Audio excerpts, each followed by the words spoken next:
ప్రధానంగా ఇప్పుడు కూడా మంత్రి గారు చెప్పారు అధ్యక్ష, బోలే బాబా డైరీ గురించి చెప్పారు అధ్యక్ష.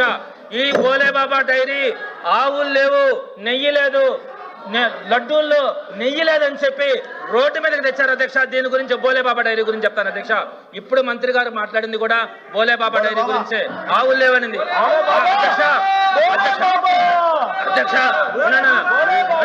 బోలే బాబా, ఈ బోలే బాబా డైరీ అధ్యక్ష, దీనికి ఇంతకు ముందు మాట్లాడారు చెప్పండి.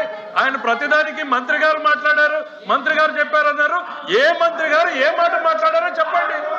బోలే బాబాది ఏ మంత్రి మాట్లాడాడు, ఇందాపూర్ ఏ మంత్రి మాట్లాడాడు? మీరు మీరు మీకేమన్నా హెలూసినేషన్స్ ఉన్నాయా? మీకేమన్నా కళలు వస్తున్నాయా? ఏ మంత్రి మాట్లాడాడు? మీరు చెప్తే దమ్ముగా నేను చెప్తున్నానని చెప్పండి. ప్లీజ్ చంద్రశేఖర్ రెడ్డి గారు మీరు కంటిన్యూ చేయండి.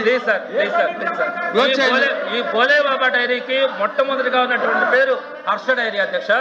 ఈ హర్ష డైరీ బోలే బాబా డైరీ గురించి అధ్యక్ష ఒక్క మాట చూడండి అధ్యక్ష. మీరు ఇందాక అన్నారు దేవుణ్ణి రోడ్డుల మీదకి తెచ్చారని. చూడండి అధ్యక్ష, రోడ్డులో ఫ్లెక్సీలు వేశారు అధ్యక్ష. తిరుమల లడ్డూల్లో ఫ్లెక్సీలు వేశారు అధ్యక్ష. ఏంది అధ్యక్ష? అయితే దీని వెనక ఏం జరిగిందో చెప్తాను అధ్యక్ష.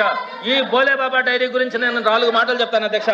ఈ బోలే బాబా డైరీకి ఆవులు లేవు, నెయ్యి లేవని ఇప్పుడు మాట్లాడుతూ ఉన్నారు కదా అధ్యక్ష. అసలు ఈ బోలే బాబా డైరీ ఎక్కడ ప్రారంభమైంది అధ్యక్ష? వీళ్ళ ప్రభుత్వం 2014-19లో ఉన్నప్పుడు 2018 మే 27వ తారీఖున వాళ్ళు టెక్నికల్ క్లియరెన్స్, వీళ్ళ టెక్నికల్ టీం వెళ్ళింది అధ్యక్ష. టెక్నికల్ టీం వెళ్ళి క్లియరెన్స్ ఇచ్చింది కూడా 2018 జూన్ 26 అధ్యక్ష. వీళ్ళ ప్రభుత్వంలోనే బోలే బాబా డైరీకి సంబంధించి టీటీడీ నుంచి టెక్నికల్ టీం వెళ్ళడం, ఆ ల్యాబ్ బోలే బాబా డైరీ ఎక్సలెంట్గా ఉందని చెప్పి వాళ్ళకి సర్టిఫికేట్ ఇచ్చింది కూడా వీళ్ళ ప్రభుత్వంలోనే అధ్యక్ష.